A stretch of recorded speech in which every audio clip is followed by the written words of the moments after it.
আসসালামু আলাইকুম everyone, welcome back to my Roshni kitchen and blog. আজ আমি আপনাদের সঙ্গে শেয়ার করতে যাচ্ছি খুব মজাদার আর সুগন্ধি একটি পোলাও রেসিপি। ঘরে বসে সহজ উপায়ে কিভাবে পারফেক্ট ঝরঝরে পোলাও বানানো যায় সেটাই আজ শুরু থেকে শেষ পর্যন্ত দেখাবো। এই পোলাও হবে নরম, সুস্বাদু আর ঘ্রাণে ভরা। পারিবারিক দাওয়াত হোক বা বিশেষ কোনো দিন, যে কোনো সময়ের জন্য পারফেক্ট। চলুন আর দেরি না করে শুরু করি আজকের পোলাও রান্না। আমি প্রথমে একটি পাতিল চুলায় বসিয়ে দিলাম। এখন রান্নার রেগুলার তেল দিয়ে দিলাম পরিমাণ মতো। 2টা পেঁয়াজ কুচি দিয়ে দিচ্ছি। পেঁয়াজটাকে নেড়েচেড়ে বেরেস্তা করে ভেজে একটি বাটিতে উঠিয়ে নিব।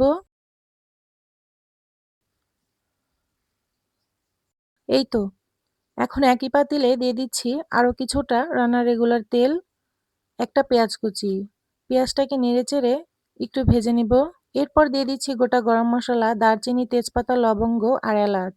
এই গরম মশলাটাও পেঁয়াজের সাথে কিছুক্ষণ নেড়েচেড়ে ভেজে নেব, এতে করে সুন্দর একটি ঘ্রাণ আসবে। এখন দিয়ে দিচ্ছি 1.5 টেবিল চামচ আদা রসুনের পেস্ট। মশলাটাকে গোল্ডেন ব্রাউন করে পেঁয়াজের সাথে ভেজে নিব, এতে করে আদা রসুনের কাঁচা গন্ধটা চলে যাবে। এ পর্যায়ে মশলাটা ভেজে নেওয়া হয়ে গেছে, দিয়ে দিচ্ছি ধুয়ে রাখা পোলাওয়ের চাল। আমি আগে থেকে চিনি গুঁড়া পোলাওয়ের চাল 20 মিনিটের মতো ধুয়ে পানিটাকে ঝরিয়ে রেখেছিলাম। এখানে আমি 1 কেজির থেকেও কম পরিমাণ পোলাওয়ের চাল নিয়েছি। আপনারা আপনাদের পরিমাণ মতো চাল নিতে পারেন, এতে করে মশলার পরিমাণটাও একটু বাড়িয়ে কমিয়ে দিতে হবে। আর একই প্রসেসে রান্নাটি করে নিতে হবে।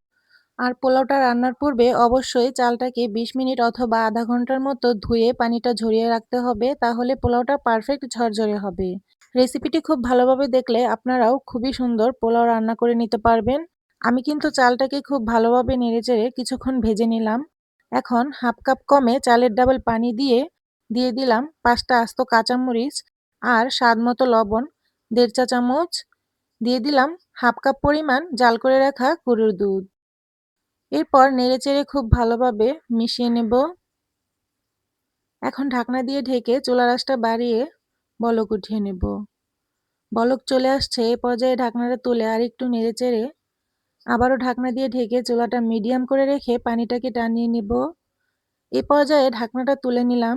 দেখুন পানিটা একেবারেই টানিয়ে গেছে।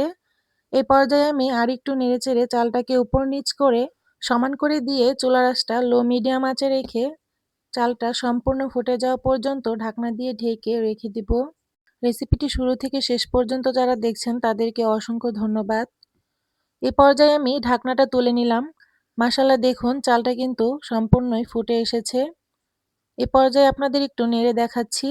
আশা করি দেখেই বুঝতে পারছেন কতটা পারফেক্ট ঝরঝরে পোলাও রান্না হয়ে গেল।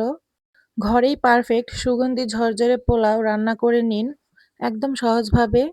একবার এরকম রান্না করলে পরিবারের সবাই মুগ্ধ হয়ে যাবে খাবার টেবিলে বসে।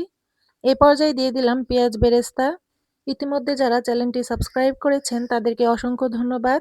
আর যারা আমার রেসিপিটি দেখছেন চ্যানেলটি সাবস্ক্রাইব করেননি, প্লিজ চ্যানেলটিকে সাবস্ক্রাইব করে লাইক, কমেন্ট, শেয়ার করে পাশেই থাকবেন। আজকের মতো এখানেই বিদায় নিচ্ছি। আল্লাহর রহমতে সবাই সুস্থ ও ভালো থাকুন। আল্লাহ হাফেজ।